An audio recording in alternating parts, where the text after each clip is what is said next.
Hey, welcome back, everybody. This is going to be the very first ranking video that I've ever done on my channel. I thought about doing this for the Final Destination movies, but again, I did not have time to do them with how I work. There was no way, and like I said, I wanted to individually review those leading up to the new one, and I wanted to do the same thing with the I Know What You Did Last Summer franchise, but again, with how I work, I just did not have time. So I figured I would do a ranking video. So these are all fresh in my mind. I just watched these a few nights ago. So as much as my dismay of watching the what's going to be in my fourth place, I I've always enjoyed this franchise. It's one that I feel like was kind of an underrated underdog of the '90s. Like Scream came out and completely took over. Understand? Love Scream. Might be biased. Uh, but this one I feel like was one that kind of came out and no one really. I mean, it's got a following, but no one really talks about it like I feel like they should. So let's have fun and let's dive into these four movies. And before we begin, I just want to say this is my personal opinion. This is my list and all that stuff. So your list might be very different from mine. It might be the same. You never know. That's the beauty of art. It's the beauty of opinion. So just want to say that going into it, your list will probably be different from mine. So let's dive into it. Coming in at number four is going to be the bottom of the barrel with I'll Always Know What You Did Last Summer. I watched this movie the first time a couple years ago. I always avoided it because I heard it was god awful. And the first time I watched it, I was like, they were right. This movie is trash. So when I rewatched it a few nights ago, that was the first night that I rewatched it in. Since then, I've only seen this movie twice, and that might be more than way more than enough. I just, I, I this movie sucks. Like it's just bad. Like I don't understand the whole story. I think the story is weak as hell. I don't like any of the characters. I could give a rat's ass about any of them. I don't know who, turned down the saturation in this movie where the entire movie is almost like a hue blue throughout the entire thing. It's just completely drained of color. I'm sure that was some kind of creative decision, but why? You turned the killer into some kind of a this will be spoiler, by the way, not for the new one, not for the new movie what at all, just for the originals. Not be this will not be a spoiler for the new movie, just for the originals. With this one, they made the killer supernatural. They made this. I was like, what the fuck? And it made no sense. This movie is horrible. I don't recommend this one at all. I recommend if you're gonna watch these movies, just watch the three of them that are out currently. That includes the new one. Just avoid this one at all costs. I don't see what it's like. They went in a whole different you know way with it. They even changed the location. So I was like, why would the killer be in this location when he's supposed to be set in Southport? I'm like, the fuck. So it's just I don't know.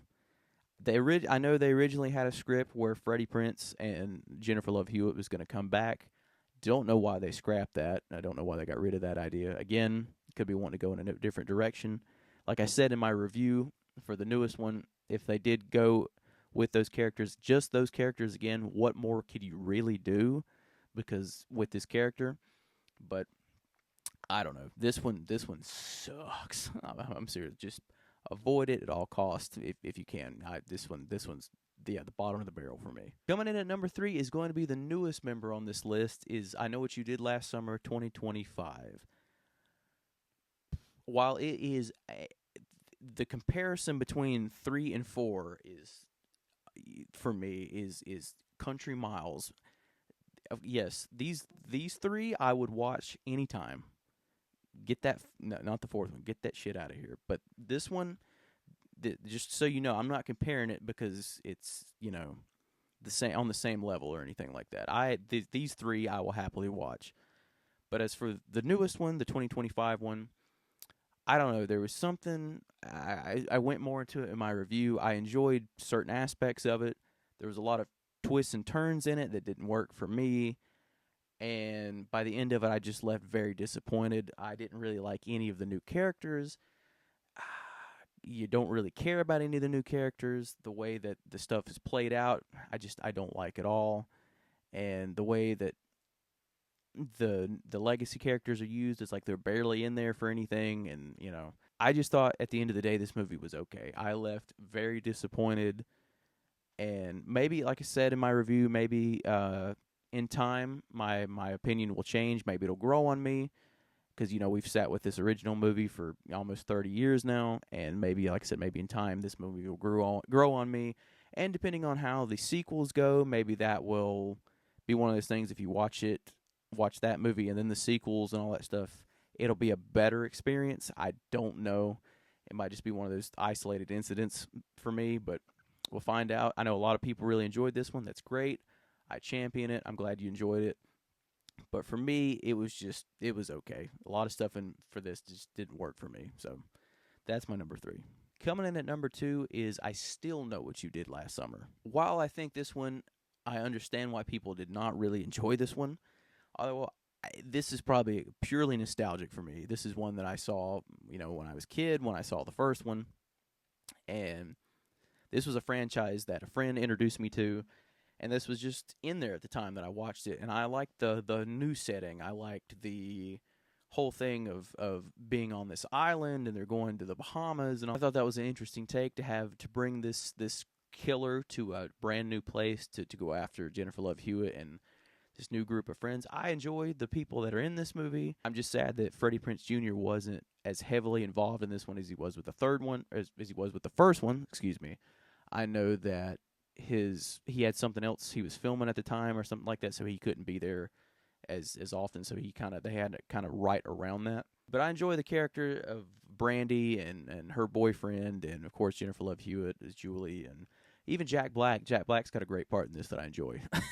He plays like the stoner of the island, and I think he does a great job with that. There's probably a lot, and I'm sure, and I know there's probably a lot of logic gaps and continuity issues that are all throughout this movie, but as a kid, and I had fun with it. I loved it, and I enjoyed it. And I loved seeing these characters come back, and I just have fun with it overall. Like I said, it's probably deeply rooted in nostalgia for me, and I totally understand that. So I totally get why it's not everybody's favorite. So I totally understand too that the reveal at the end with one of the guys that was with them on the island is a little on the nose. The whole Benson, like Ben's son, all that thing. I get that was really on the nose. So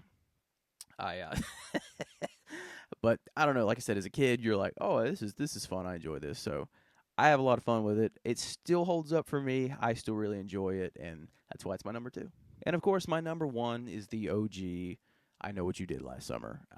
I love scripts written by Kevin Williamson. I feel like he's a great writer, especially when it comes to whodunits. Like, he kicked off Scream, kicked off this franchise, and I don't know. I love the way he writes whodunits, because it's one of those good things of, I really don't know. Like, this is a great example of, I don't know what this could be. Like, is this somebody that actually saw these kids do this and is coming after them?